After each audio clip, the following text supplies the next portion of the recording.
Di pembelajaran sebelumnya sempat error ya. Saya udah ngomong 1 jam, ternyata Google Meet-nya nggak berfungsi.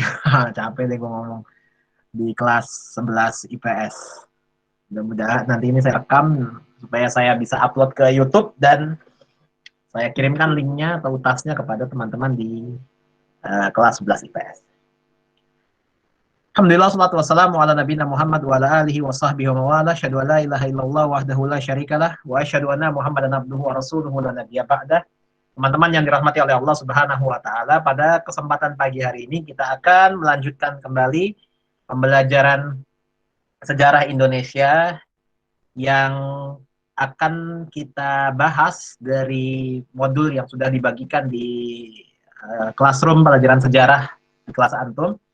Jadi saya harapkan antum sudah mendownload buku tersebut atau modul tersebut dan juga sambil membacanya sehingga akhirnya kita bisa mengikuti, karena nanti saya bicaranya akan secara global, tidak mengikuti teks yang ada ya. Karena itu saya berharap sebetulnya ketika pelajaran sejarah itu sudah masuk jadwal agendanya hari ini, sebelumnya minimal antum baca beberapa poin-poin ya yang tercantum dalam modul tersebut. Jadi kalau misalkan saya akhirnya ngomongnya ke sana kemari, tetap tidak keluar dari konteks yang sudah dituangkan dalam modul tersebut. Baik ikhwan, kita akan mulai membagikan modul untuk dipertontonkan atau untuk ditampilkan. Kita masuk pada bagian halaman ke-5 ya. Masuk dan berkembangnya pengaruh Portugis di Indonesia. Masuk dan berkembangnya pengaruh Portugis di Indonesia.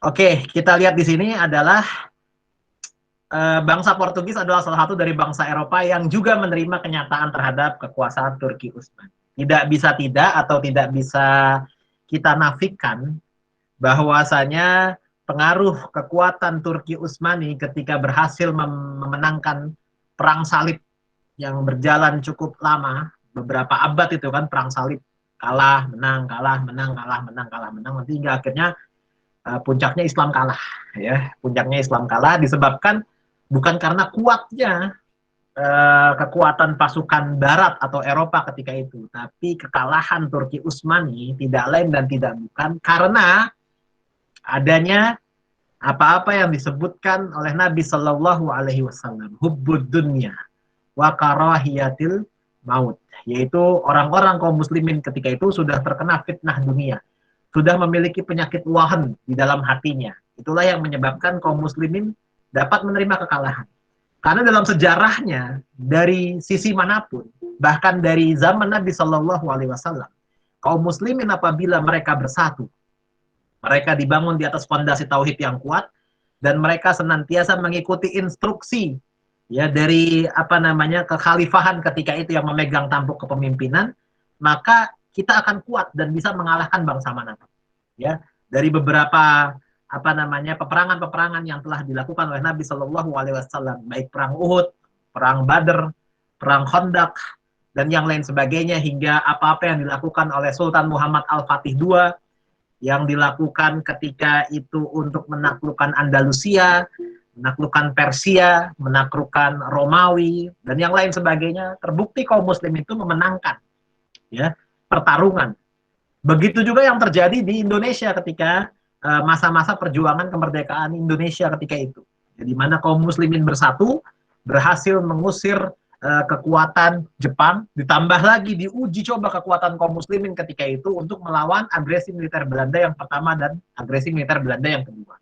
Itulah mengapa pentingnya persatuan umat di atas manhaj yang kuat, di atas tauhid yang kuat, ya, di atas nilai-nilai akidah yang benar-benar tidak menjadikan Allah Subhanahu wa taala sebagai salah satu dari sekutu-sekutu yang diibadahi oleh orang-orang yang ngakunya mereka beragama Islam.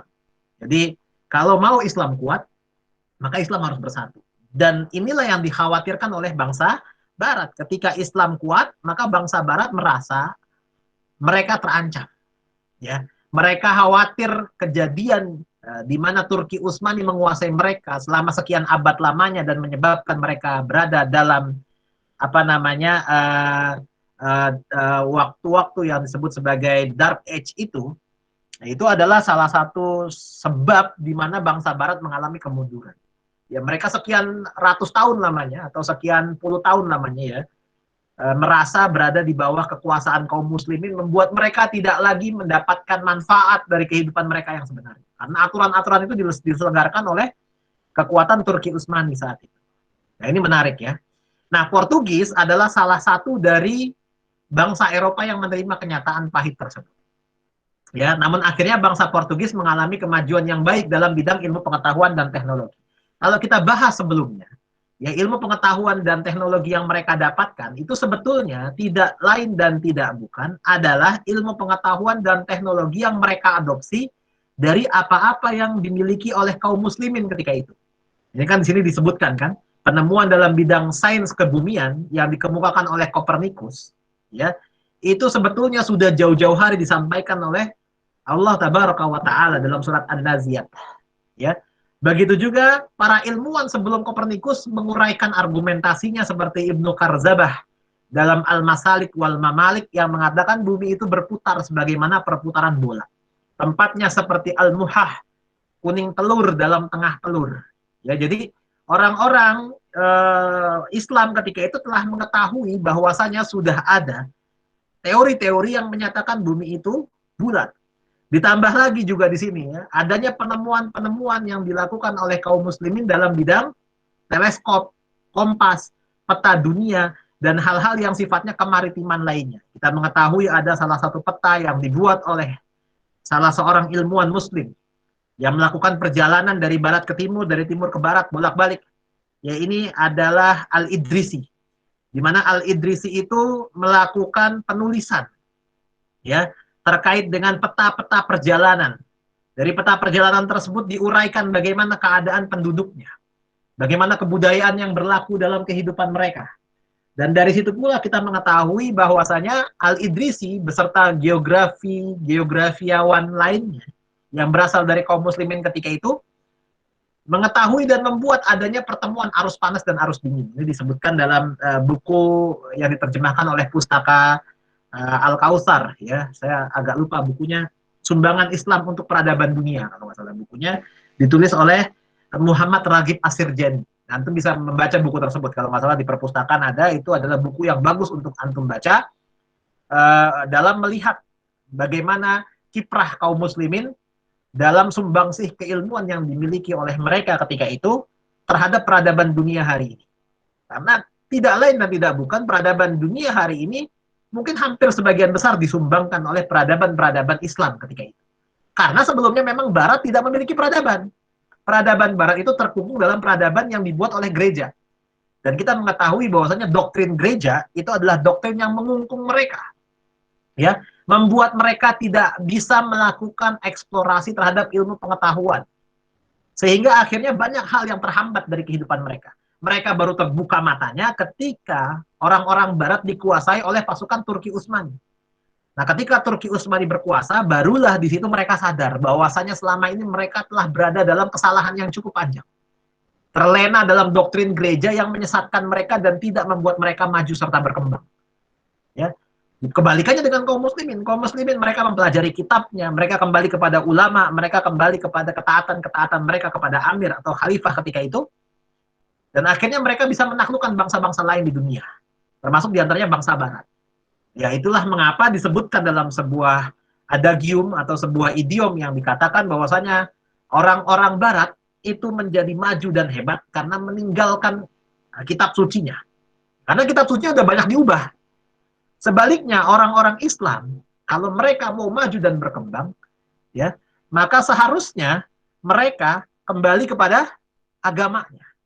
Ya, kembali kepada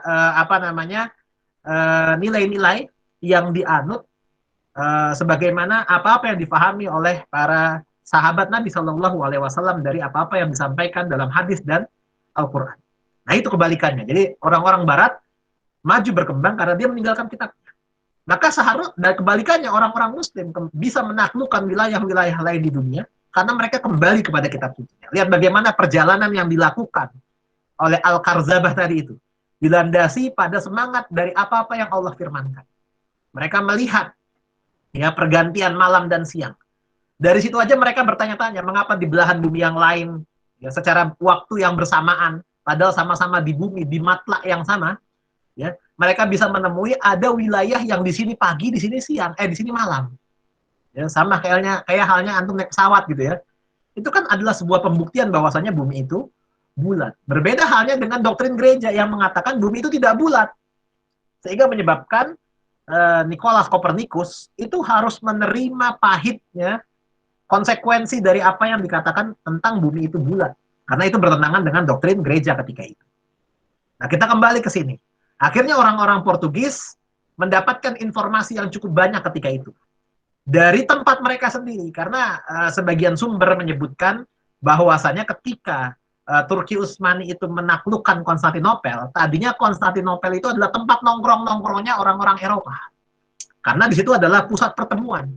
Ya, karena di situ adalah bandar perdagangan. Itu adalah pintu perekonomian.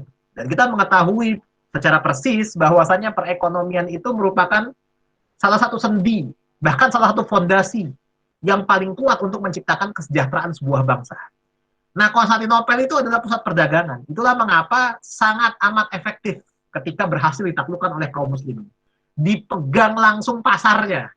Ini kan seperti yang terjadi bagaimana ketika Nabi Shallallahu Alaihi Wasallam mempersaudarakan antara orang-orang Ansor dan orang-orang Muhajirin.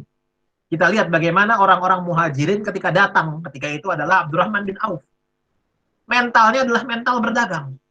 Profesinya ketika berada di Mekah tersebut, dia adalah saudagar.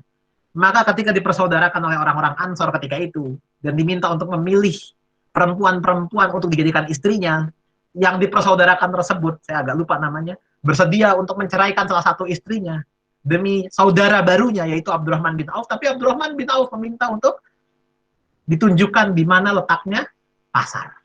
Lihat, ketika kita mampu menguasai perdagangan, ketika kita mampu menguasai objek yang paling vital dalam kehidupan manusia, ya ini urusan ekonomi, maka insya Allah segala sesuatu dapat kita perbaiki. Dan kita jadikan memiliki pengaruh yang baik di sana. Makanya kalau misalkan antum pedagang, ya antum menjadi pengusaha di suatu waktu nanti gitu ya, mudah-mudahan sukses. Ya Allah jadikan antum usahanya berkah, mendatangkan kemaslahatan bagi umat, memiliki kebaikan bagi banyak pihak. Maka dengan mudah antum bisa berdakwah di situ. Ya kan? Dan itulah yang dilakukan oleh orang-orang apa? Orang-orang Nasrani atau orang-orang Katolik. Mereka akan melakukan pemurtadan, melakukan penginjilan, melakukan aksi misionari mereka adalah dengan mengambil perhatian dari sisi perutnya orang-orang miskin ketika itu. Maka ditawarilah bantuan, ditawarilah Indomie. Ya. Oleh karena itu ada dua aspek yang paling berpengaruh untuk membuat seseorang itu berubah. Yang pertama itu adalah ekonomi, yang nomor dua itu adalah pendidikan. Yang nomor tiga itu adalah sejarahnya. Jadi kalau kita bisa menguasai tiga hal tadi, selain dengan akidah yang sudah kita miliki dengan sebaik-baiknya, selain dengan manhaj beragama kita yang sudah tepat, ketika kita sudah memiliki kemampuan untuk menguasai perekonomian, otomatis kita bisa membangun sebuah sistem pendidikan, maka secara bersamaan pula kita bisa memutarbalikkan sejarah. Ya, bahwasanya kita pernah berjaya dan sejarah kejayaan kita itu tentu akan dicatat suatu waktu nanti di masa yang akan datang dan menjadi sebuah amal jariah bagi kita di kemudian hari. Jadi jangan pernah berhenti buat berbuat baik. Jangan pernah berhenti buat optimis untuk menatap kehidupan. Bagaimanapun ceritanya, bagaimanapun caranya. Ya, karena segala sesuatu itu pasti ada sisi positifnya yang bisa kita dapatkan. Ya, segala takdir yang kita terima dari Allah Subhanahu wa taala itu tentu memiliki pelajaran penting dan berharga bagi kehidupan kita. Nah, orang-orang Portugis mengambil pelajaran penting di mana pusat-pusat perdagangan tersebut ditaklukkan oleh kaum muslimin. Mereka mencoba mencari informasi di mana orang-orang Turki Utsmani ini ya mendapatkan pasokan dari wilayah Konstantinopel ya terkait dengan rempah-rempah yang mereka butuhkan dalam kehidupan mereka. Karena rempah-rempah ini adalah fungsi yang paling vital ya bagi orang-orang Eropa. Di mana fungsi yang vital bagi orang-orang Eropa tersebut atas rempah-rempah? Yang pertama adalah rempah-rempah di sini ya bagi orang-orang Eropa adalah uh, alat atau sebuah hal yang dibutuhkan untuk mengawetkan makanan. Ya, untuk mengawetkan makanan, menutupi bau busuk dan memenuhi atau menggugah selera makan. Ya, dan itu sudah terjadi sejak masa perang salib yang berbabak-babak kejadiannya. Mereka mengawetkan makanan karena ketika itu teknologi kulkas belum ada, refrigerator pendingin makanan untuk membekukan makanan itu belum ada. Kalau menggunakan air laut, kita tahu sendiri bagaimana mereka bisa mendapatkan air laut. Air tawar itu agak sulit untuk didapatkan di wilayah-wilayah Eropa. Ya, mereka harus memiliki teknologi juga penyelingan air dan yang lain sebagainya. Ya, apalagi di wilayah-wilayah yang dekat dengan laut, itu kan sulit untuk mendapatkan alat-alat atau es batu dalam mengawetkan atau membekukan es tersebut. Dan mereka juga belum punya teknologinya bagaimana caranya membekukan air sehingga menjadi es. Ya, oleh karena itu mereka membutuhkan rempah-rempah. Ya kan kita tahu ya bahwasanya misalkan kopi itu kan kopi salah satu barang ya yang digunakan untuk menutupi bau busuk. Saya jadi ingat kejadian yang kemarin itu ya, ada dua pasangan yang melakukan mutilasi di Pasar Baru, ya, di apartemen Pasar Baru, lalu dipotong-potong ya mayatnya dengan golok dan gergaji. Setelah itu dimasukkan ke dalam koper dan ditaburi kopi. Itu bertahan sampai sekian waktu lamanya hingga akhirnya ditemukan di apartemen Kalibata City itu ya. Dan terbongkarlah bahwasanya ada tragedi pembunuhan di sana. Ini agak cukup menarik itu ya kasusnya. Saya ikuti kasusnya itu bahwasanya yang perempuan ini adalah pelakor, ya. Yang laki-lakinya ini adalah orang yang sudah beristri tadinya. Kasus atau kabar mereka terkait dengan perselingkuhan ini sudah tercium atau sudah beredar sejak sudah tahun lalu, tahun 2019, ya, sekitar bulan November. Ya, laki-lakinya kepincut dengan wanita ini. Dan ini pinter ini. Perempuannya ini adalah salah satu lulusan dari S1 Geografi di UI. Itu pinter. Ya. Dan pernah bekerja di salah satu perusahaan farmasi besar di Indonesia. Dan lakinya ini yang ketipu ini, yang dibunuh ini, ya, adalah orang yang diajakin kenalan sama dia di Tinder. Ya, terus akhirnya mereka melakukan hubungan seksual di apartemen. Ternyata di dalamnya sudah ada laki-laki yang jadi pacarnya dia. Dibunuhlah melalui batu bata, dikeprok ke kepalanya, mati dia. Diambil, pinter juga si perempuannya ini, terus memanfaatkan kartu ATM atau kartu kredit yang dimiliki. Jadi pokoknya ini kasusnya keren banget. Kayak baca-baca cerita-cerita detektif ya, kayak kisah Bonnie and Clyde, kayak kisahnya Sherlock Holmes ya. Akhirnya tercium oleh polisi, tadinya dia sudah menguras isi ATM-nya 97 juta. Sudah menyewa salah satu rumah di wilayah Cibinong. Dan rumahnya itu tadinya direncanakan untuk mengubur mayatnya tadi. Itu kan gila, keren itu ya. Maksudnya sebuah aksi yang nekat. Ya. Terus akhirnya netizen itu banyak memberikan selamat kepada si istrinya karena istrinya terselamatkan dari model suami yang seperti ini. Suaminya selingkuh. Ya. Lalu disebutkan juga karma berlaku sangat cepat lah dan yang lain sebagainya lah, kan netizen percaya hal-hal yang sifatnya karma. Nah, kita balik lagi ke situ ya tadi karena itu halnya terkait dengan menutupi bau busuk ya. Metode itu digunakan ya sampai dengan hari ini. Kita juga ngelihat kalau ada jenazah ya, mayat ya, misalkan salah satu dari keluarga itu meninggal atau tetangga itu meninggal, biasanya meninggalnya malam menunggu kedatangan keluarga yang lain. Itu di bagian bawahnya mayatnya itu atau di bagian atas kain kafannya itu ditaburkan kopi.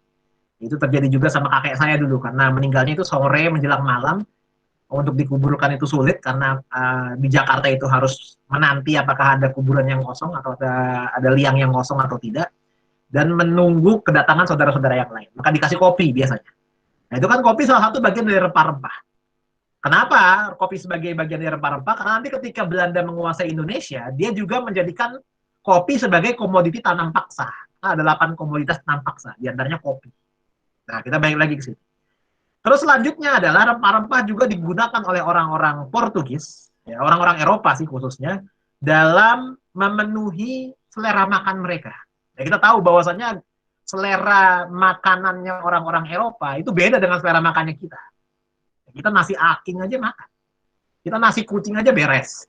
Indomie double pakai telur aja rampung urusan. Ya. Dan mungkin di antara kita itu menjadikan junk food yang di orang-orang Eropa itu sebagai makanan kelas menengah ke bawah, itu adalah sebuah makanan spesial ya. Kita makan KFC, makan McDonald, makan Burger King. Itu adalah sebuah sesuatu yang keren gitu ya, tapi bagi mereka itu adalah bukan makan sebenarnya, karena itu adalah makanan yang dimakan oleh masyarakat ekonomi menengah ke bawah sebenarnya, orang-orang ekonomi menengah ke bawah lah. Kan kita lihat ya, kalau misalkan di Amerika atau di wilayah Eropa itu makanan-makanan junk food itu tidak menjadi pilihan bagi mereka, ya itu hanya alternatif aja ketika mereka sulit untuk makan. Ya di Indonesia jadi wah, jadi di franchise di banyak tempat, jadi keren lah pokoknya ya kalau udah makan di situ ya, udah makan di tempat-tempat junk food dan yang lain sebagainya. Karena bagi orang-orang Barat, cita rasa makan yang cukup tinggi itu diolah dari rempah-rempah terbaik. Ya. Rempah-rempah terbaik itu mereka dapatkan dari salah satu wilayah yang dalam peta dikenal dengan nama Kepulauan Rempah-Rempah. Dan Kepulauan Rempah-Rempah itu menunjukkan peta yang lebih spesifik, yakni salah satu tempat yang dikenal dengan nama Hindia Timur. Ya. Mengapa Hindia Timur? Karena wilayahnya terletak di wilayah Samudra Hindia dan di bagian timurnya. Karena kalau di bagian baratnya Sumatera, Hindia Barat. Kalau Hindia Timur itu adalah wilayah Indonesia bagian timur, ya, Sulawesi, Ambon, Papua, Nusa Tenggara diantaranya, dan Kepulauan Timor atau Kepulauan Rote. Nah, akhirnya mereka mencoba menelusuri jalan. Ya, di antaranya adalah usaha yang dilakukan oleh siapa di sini? Bartolomeus Dias hingga ke wilayah Samudra Hindianya, di follow up oleh Vasco da Gama sampai ke wilayah India, hingga akhirnya Alfonso de Albuquerque yang terkenal namanya itu berhasil menaklukkan wilayah Goa sebelum akhirnya menaklukkan wilayah Malaka. Jadi model yang mereka lakukan dalam perjalanan, dalam ekspedisi yang mereka kerjakan ini adalah model yang sifatnya estafet atau bertahap. Jadi nggak langsung tiba-tiba mendarat. Ya. Ada tempat-tempat yang dicicil. Mereka misalkan datang ke India, tapi ternyata di India juga dipasok dari tempat lain. Mereka datang ke wilayah Gujarat dan wilayah sekitar India atau wilayah Goa. Contohnya adalah Sri Lanka. Itu juga tidak memenuhi keinginan mereka karena ini bukan produsennya. Hingga akhirnya mereka menginjakan kaki ke wilayah Malaka. Kesultanan Malaka ketika itu dikuasai oleh Sultan Mahmud Syah. Ya, di mana yang menjadi orang yang datang saat itu namanya adalah Diego Lopes de Sequeira, orang Portugis ketika itu. Sultan Mahmud Syah itu karena menjalin kerjasama dengan kesultanan-kesultanan Islam yang lain, mendapatkan informasi bahwasanya yang dilakukan oleh Portugis adalah bukan usaha untuk melakukan kerjasama, tapi usaha untuk membuat wilayah Malaka itu dikuras dan dikuasai. Maka Sultan Mahmud Syah menolak mentah-mentah permintaan kerjasama tersebut.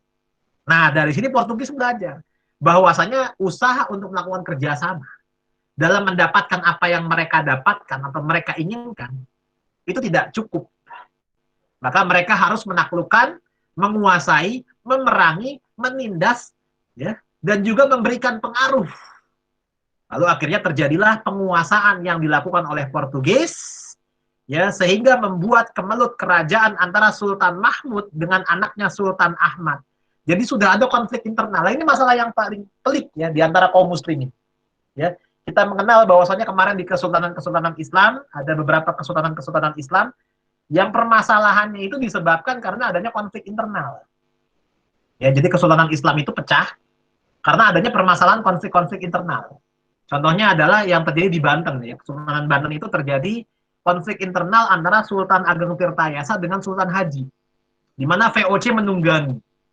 Ya, hingga akhirnya Sultan Ageng Tirtayasa diasingkan dan Sultan Haji diangkat menjadi pemimpin, walaupun hanya sebentar. Karena setelah itu VOC yang menjalankan kekuasaan di situ dan menjadikan salah seorang perempuan sebagai pemimpin wilayahnya. Itu di Banten. Di wilayah Mataram juga terjadi demikian, ya, di mana VOC berhasil memecah kekuatan antara Mataram Surakarta dengan Mataram Yogyakarta melalui perjanjian Giyanti. Ya, jadi memang itu adalah politik yang dikenal dengan politik adu domba, divide et impera, sampai dengan hari ini, ya kan? Coba lihat bagaimana usaha-usaha Barat untuk memecah belah persatuan kaum muslimin yang ada di Indonesia. Mereka melakukan infiltrasi, mereka melakukan penyebaran paham-paham yang disuntikan kepada generasi muda, agar mereka membenci Islam, meninggalkan agama sedikit demi sedikit. Ya, shibron bi shibrin, diro'an bi diro'in, hatta ya'tiya dakhalal dob. Sampai akhirnya kita masuk ke dalam sebuah lubang biawak. Padahal ketika itu jumlah kita adalah banyak. Jumlah kita kaum muslimin hari ini banyak kan? Seandainya kita mau bersatu hari ini kaum muslimin, mungkin kita bisa mengalahkan Amerika. Bahkan Cina sekalipun. Ya. Tapi sayangnya kaum muslimin tidak bersatu. Dan kekuatan kaum muslimin dipecah-pecah oleh kekuatan yang dikenal dengan nama proxy. Proxy war. Ya, di mana proxy ini tidak terlepas dari pengaruh adanya kekuatan barat yang menginginkan kaum muslimin tidak bersatu. Kenapa mereka takut kaum muslimin bersatu? Karena ketika kaum muslimin bersatu, lihat, kaum muslimin memiliki sistem yang kamil. Coba, sistem politik kita punya nggak? Punya. Ya, sistem pemerintahan kita punya. Punya. Sistem hukum, jinayah, syariah, siasah, ya, dan yang lain sebagainya kita punya. Nggak ada sebuah sistem di muka bumi ini yang lebih sempurna dibandingkan dengan sistem yang dimiliki oleh kaum muslimin. Dan prototipenya sudah dijalankan di masanya Nabi Shallallahu Alaihi Wasallam. Demokrasi ini hanya coba-coba, modifikasi. Cocok pakai, nggak cocok buang. Terus begitu trial and error. Kalau apa-apa yang dilakukan oleh kaum muslimin, sistemnya, ya. Kalau kaum muslimin sudah punya sistem yang sempurna, ya. Tapi bukan berarti ikut menjadi bagian dari HTI, bukan. Bukan begitu. Ada caranya. Ada prosesnya dalam menegakkan syariat Islam dengan baik. Tapi kita sudah melihat bahwasanya sistem yang dimiliki oleh Islam itu sudah cukup sempurna. Ya, bagaimana Islam mengatur dari mulai bangun tidur sampai tidur lagi, bahkan sampai nidurin, ya, pasangan-pasangan yang halal, itu sudah ada aturannya. Ya, bagaimana beristinja, sudah ada aturannya. Hal-hal yang paling kecil dan paling ramai itu diatur dalam Islam. Itulah mengapa orang-orang Barat itu takut kalau seandainya Islam kembali bangkit, maju dan berhasil menaklukkan dan menguasai peradaban dunia lagi. Inilah ketakutan yang mereka khawatirkan. Dibuatlah sedemikian rupa caranya agar kaum muslimin berpecah belah, ya, hingga akhirnya nanti mungkin akan bersatu di bawah naungan Imam Mahdi ketika itu, ya, yang namanya adalah siapa saya lupa, dan nasabnya sampai ke dalam nasabnya Nabi Muhammad Shallallahu Alaihi Wasallam, memerangi Dajjal ketika itu sebagai simbol, ya, simbol perpecahan yang disatukan oleh mereka. Nah, ini juga yang dikatakan oleh Pak Muhammad Nasir, ya, ketika itu. Bahwasanya mengapa negara-negara Oki itu yang banyak, yang terdiri dari beberapa negara-negara Arab itu, tidak bisa mengalahkan Israel. Ketika itu Israel baru muncul sebagai sebuah negara yang mencoba untuk menaklukkan wilayah Palestina. Muhammad Nasir mengatakan, mengapa kita tidak bisa menyelesaikan permasalahan kita dengan Israel? Padahal negara Oki itu banyak, sedangkan Israel itu satu. Jawaban Pak Nasir itu luar biasa bernasib. Pak Nasir mengatakan bahwasanya justru karena Israel itu bersatu dan kita banyak tapi pecah, sehingga kita tidak bisa mengusir Israel dari wilayah Palestina. Kan gitu sebenarnya, sepele permasalahan kita. Ini kita keluar-keluar bahwasanya Indonesia dikuasai oleh orang-orang Cina, antek-antek Cina dan yang lain sebagainya. Di satu sisi kita juga berpecah, ya kan? Di satu sisi kita juga berpecah. Bahwasanya hati-hati kita tahsabuhum jami'an wa qulubuhum syatta. Seakan-akan kita itu bersatu, tapi hati-hati kita itu syatta, berpecah belah satu sama lain. Nah, inilah yang jadi masalah. Itu juga yang terjadi bagaimana ketika akhirnya Portugis bisa mendapatkan wilayah Maluku. Tadinya dia salah ketika menaklukkan Malaka, ternyata di Malaka itu juga pusat dagang, bukan produsennya. Akhirnya Portugis mengetahui mereka salah baca literatur. Yang seharusnya Maluku jadi Malaka. Nah, ini masalah kan, ya. Inilah pentingnya berbahasa Arab, ya. Pentingnya berbahasa Arab, ya, dan memahami bahasa Arab dengan baik supaya tidak salah membaca. Ya. Seperti Portugis yang dia baca Maluku jadi Malaka. Yang seharusnya Jaziratul Muluk dalam literatur Arab dari peta yang mereka temukan jadi Malaka, walaupun namanya hampir sama, tapi mereka salah menguasai. Kan lumayan gitu, ada beberapa energi yang terkuras dan terbuang, udah capek-capek menaklukkan, mengadu domba, tapi ternyata bukan di sini tempatnya. Ya, itu sama kayak apa-apa yang dilakukan oleh tentara Mongol ketika mengutus si Kubilai Khan-nya itu, ya, Kubilai Khan atau Genghis Khan itu mengutus salah satu utusan untuk menaklukkan wilayah Singosari atau Kediri, ya, saya agak lupa gitu, ya. Singosari atau Kediri, ketika datang ternyata wilayah Kediri itu sudah dikuasai oleh wilayah Singosari. Orang-orang Singosari melakukan pembunuhan dan pengusiran terhadap delegasi yang diutus oleh Kubilai Khan ini, atau Genghis Khan dari Mongol ini. Setelah mereka pergi, mereka melaporkan hal tersebut kepada pimpinan mereka, Kubilai Khan atau Genghis Khan, saya agak lupa ya, di antara itu. Nah, terus akhirnya mereka mengutus orang lagi untuk memerangi orang-orang Singosari. Di saat itu, perjalanan mereka, Singosari dikuasai oleh Kediri Jilid 2. Jadi ada Kediri Jilid 1, ada Kediri Jilid 2. Nah, ketika Kediri Jilid 2 menguasai Singosari, udah hancur tuh kerajaan Singosari. Orang Mongol datang. Mau ngapain? Katanya orang-orang Kediri seperti itu. Kita mau menguasai Singosari. Udah nggak ada Singosari. Loh ya kita sia-sia dong. Kalau gitu kita kuasai segitu, kita hancurkan Kedirinya aja sekalian. Orang Kediri bingung. Baru capek-capek mendirikan kerajaan Kediri lagi, baru kemarin menguasai Singosari gitu ya. Kan yang salah Singosari, yang ngusir situ kan Singosari. Kenapa yang salah kita gitu kan? Kan kita juga habis ngalahin ya, daripada kita jauh-jauh capek-capek nggak dapat apa-apa, ya udah kita kalahin aja, nggak ada. Nah, itu akhirnya dikalahkan oleh tentara Mongol ketika itu dalam sejarah-sejarah yang beredar ya hari ini. Mongol itu kan kerajaan besar ketika masa kekuasaan Hindu dan Buddha. Cuma hari ini Mongol tidak jadi sebuah peradaban besar kan. Ini lucunya nih, berarti ada pergiliran waktu. Ya, padahal tadinya Mongol itu adalah sebuah kerajaan besar yang kekuasaannya luar biasa besar. Tapi hari ini kita tidak dengar Mongol itu sebagai salah satu epicentrum. Ya kan? Padahal dia sempat menguasai sebagian besar wilayah Asia, bahkan sebagian kecil wilayah Eropa. Dikuasai oleh tentara Mongol ketika itu ya. Antara suku Mongol dengan suku Tartar dan yang lain sebagainya, itu kan ada peperangan-peperangan dalam sejarah yang tercatat dengan baik. Tapi hari ini Mongol nggak jadi apa-apa. Hanya sebagai tempat yang kosong aja, sebagai trek perjalanan yang menghubungkan antara wilayah Cina dengan wilayah perbatasan Uni Soviet ya, wilayah Mongolia itu ya, ibu kotanya Ulaanbaatar. Anda bisa cek baca-baca informasi ya terkait dengan Mongolia hari ini seperti apa. Itu ada kereta cepat tuh yang menghubungkan tuh ya antara Cina kalau nggak salah dengan Rusia, dengan wilayah pecahan-pecahannya Rusia itu. Ada Kazakhstan, Turkmenistan, dan Tajikistan dan yang lain sebagainya, itu adalah wilayah-wilayah yang dulunya pernah menjadi bekas wilayahnya Mongol ketika itu. Nah, Portugis nggak dapat banyak apa-apa yang diharapkan di Malaka, hingga akhirnya mereka mendapatkan salah satu tempat, ya ini yang dimaksud adalah Jaziratul Muluk. Mereka mengutus Francisco Serrao ke wilayah itu, dan ketika itu Ternate dan Tidore sedang ada konflik. Nah ini tadi, Ternate dan Tidore sedang ada konflik. Mereka membangun sebuah persekutuan masing-masing, yang dikenal dengan nama Uli Lima dan Uli Siwa.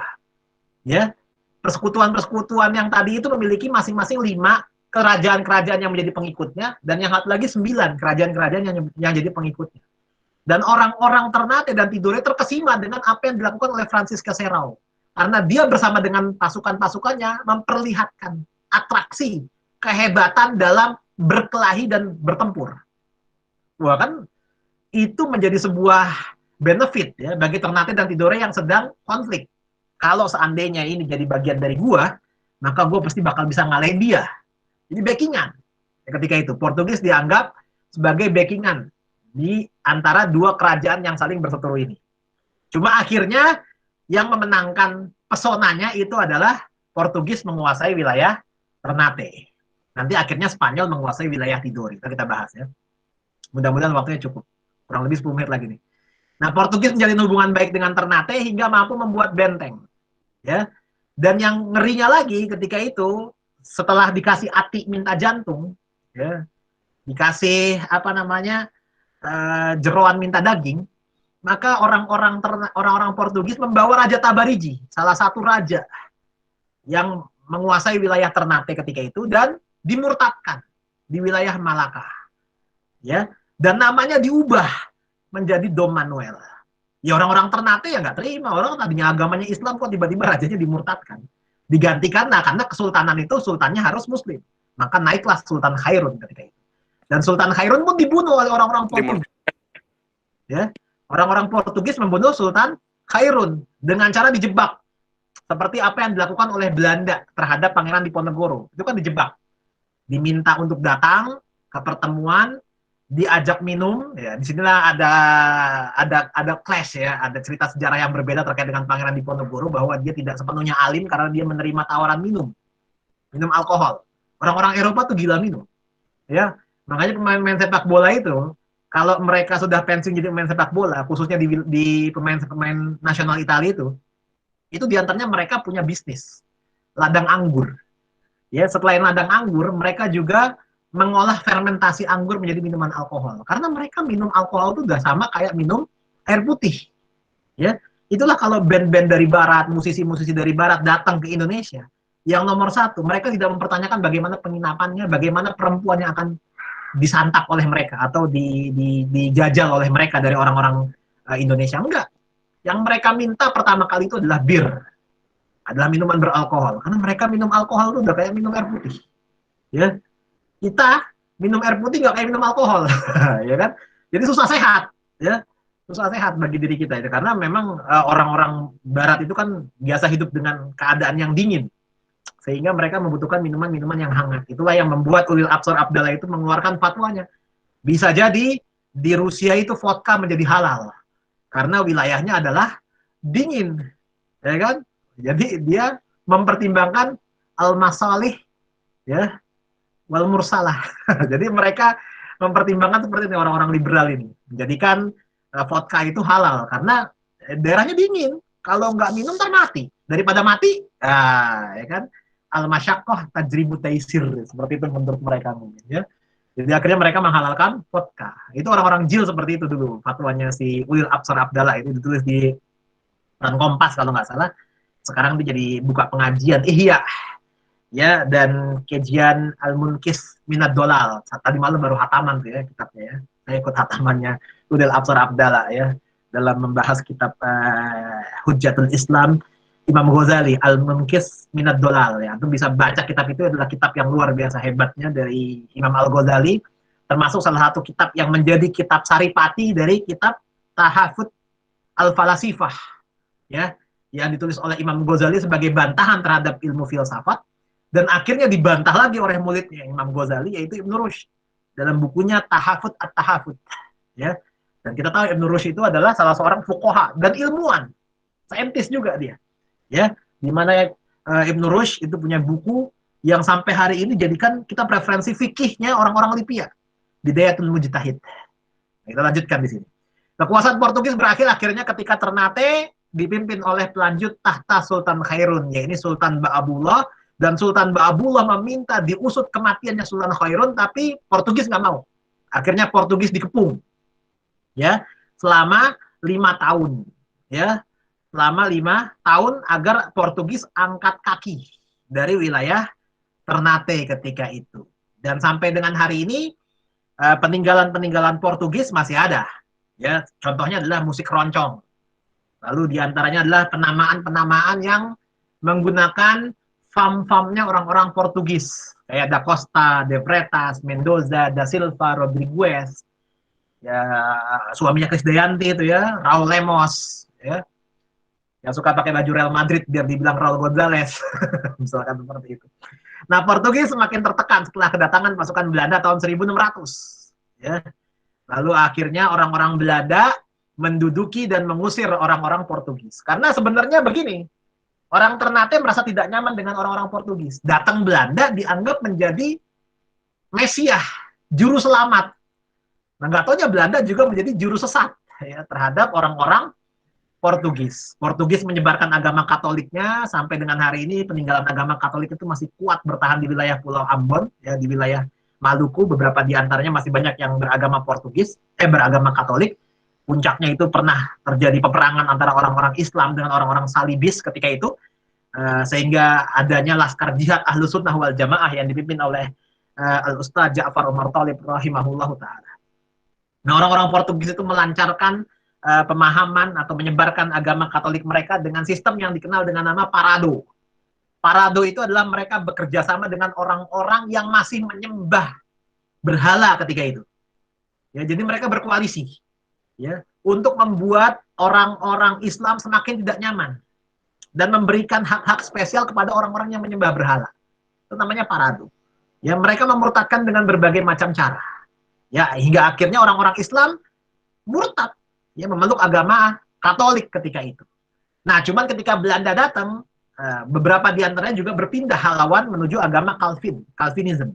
Calvinism ini adalah agama yang kita kenal sebagai Protestan lah ya. Protestan.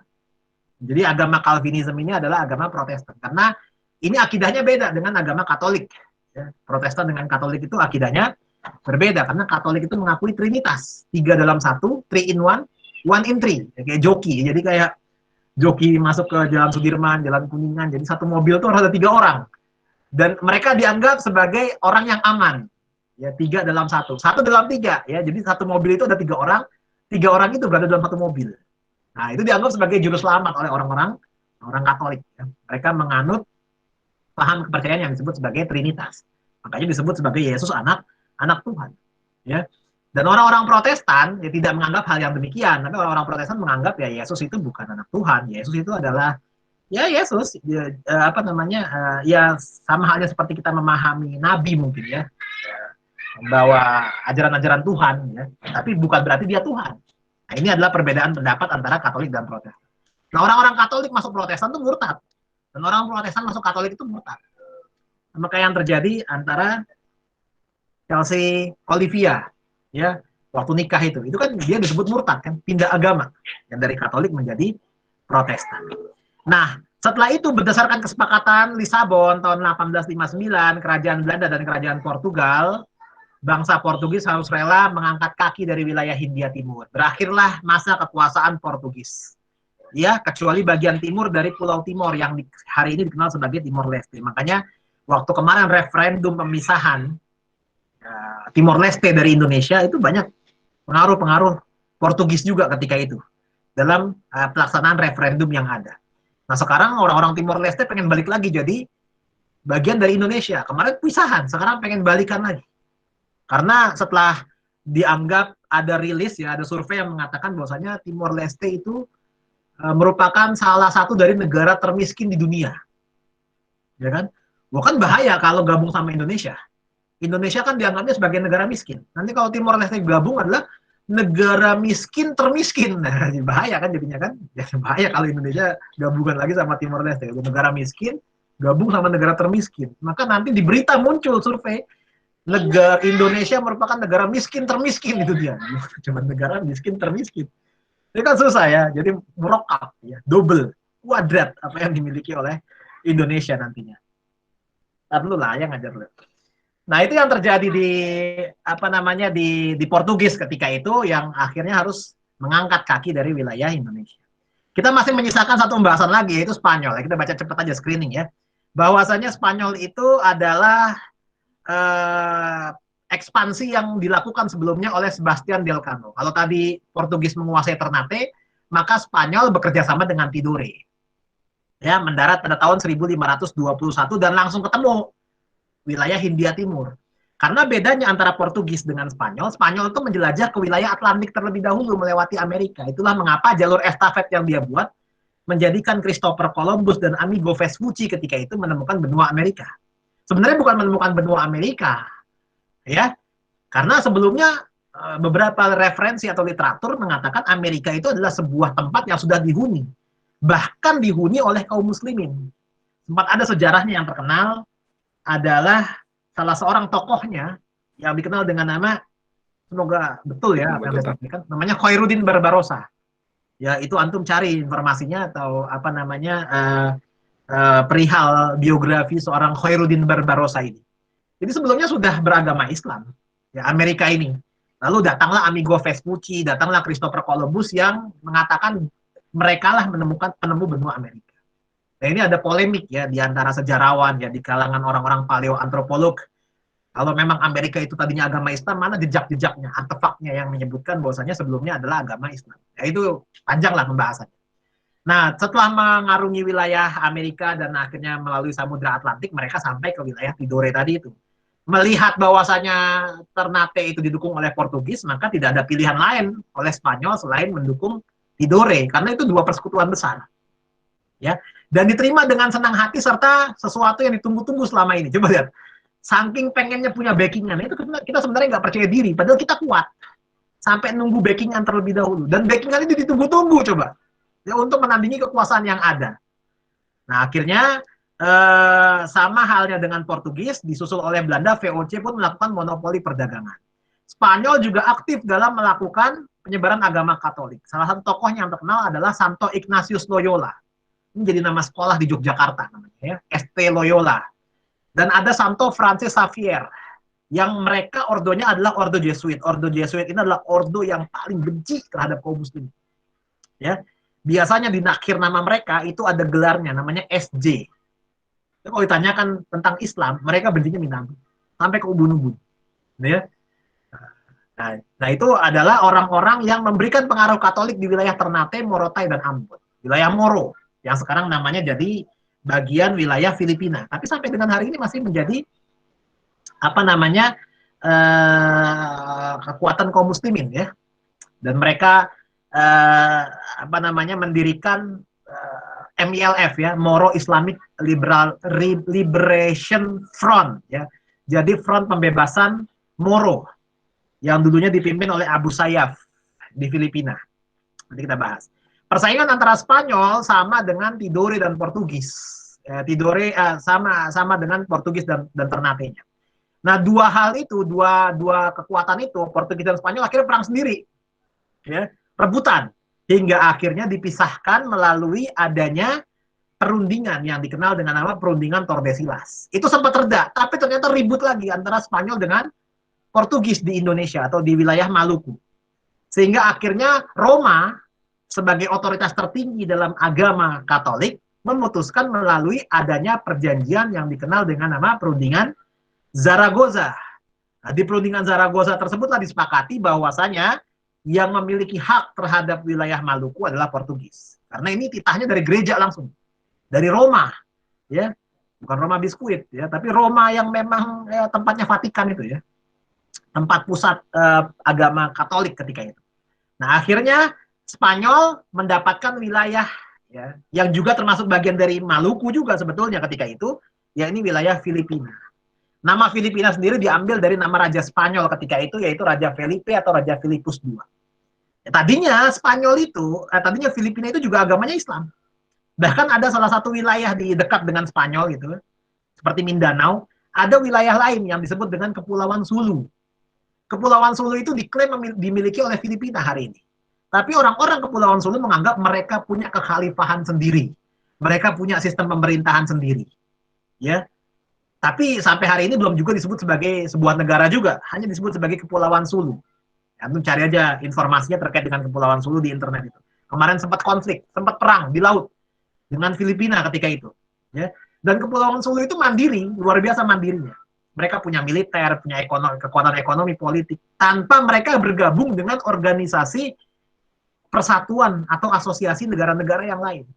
Nggak gabung PBB, nggak gabung ASEAN, padahal di Asia Tenggara. Tapi mereka kuat, mereka bisa hidup, ya kan? Itu kan artinya PBB ASEAN itu kan akal-akalan aja sebenarnya, kan? Dianggap sebagai motor dari perdamaian dunia. Padahal ternyata mereka juga memiliki monopoli dan kepentingan tersendiri di dalamnya. Karena susah untuk tidak memiliki kepentingan di dalamnya. Nah, itulah ikhwan fillah, azan ya Allah wa iyyakum. Mudah-mudahan apa yang disampaikan dari penjelasan saya ini bermanfaat. Yang paling penting bagi kita itu adalah dari negeri-negeri yang ada yang dikuasai oleh Spanyol dan Portugis, itu tidak lebih sebelumnya merupakan kekuatan-kekuatan yang dimiliki oleh Kesultanan Islam. Bahkan termasuk Filipina yang hari ini kita kenal sebagai Hollywoodnya Asia Tenggara. Kalau seandainya Filipina itu masih menjadi bagian dari negara Islam, mungkin kita bisa berjodoh dengan orang-orang Filipina yang cantik-cantik. Contohnya kayak Remar, itu kan orang Filipina yang cantik-cantik. Orang-orang Filipina yang cantik-cantik gitu ya. Makanya mereka punya genre sendiri namanya Pinoy ya. Kalau orang-orang Cina kan namanya Amoy. Kalau orang-orang orang-orang Cina kan namanya Amoy, kalau orang-orang Filipina namanya Pinoy. Karena Filipina juga waktu awal-awal ya, manusia pertama atau manusia migrasi dari Cina yang katanya berasal dari Yunan itu kan termasuk salah satu tempat yang disinggahi juga kalau nggak salah, selain Vietnam. Sehingga akhirnya ada persentuhan ya antara etnis orang-orang Kaukasoid, Australoid dengan orang-orang Mongoloid secara bersamaan. Wallahu a'lam bishawab. Saya pikir demikian. Ada pertanyaan? Silakan. Insya Allah nggak ada, Pak. Nggak ada ya, insya Allah ya. Jumlah siswanya udah berapa jumlah siswa? 20, Pak. 20. Berarti ada satu yang nggak masuk ini. Farel, Pak. Farel siapa? Farel Al-Ghifari ya. Om. Om, mana Om? Pasar. Hah? Pasar. Ke pasar. Pasar. Hobi Pak biasa. Kok sebenarnya ke pasar? Dia kan jualan, Pak. Rutinitas pagi. Dia jualan, Pak. Selalu begitu ya. Pak. Iya Pak. Nah, barakallahu fiik. Jazakumullah khaira. Kita tutup dengan doa kafaratul majlis. Subhanakallahumma wa bihamdika asyhadu an la ilaha illa anta astaghfiruka wa atubu ilaik. Waalaikumsalam warahmatullahi wabarakatuh. Syukran, Pak.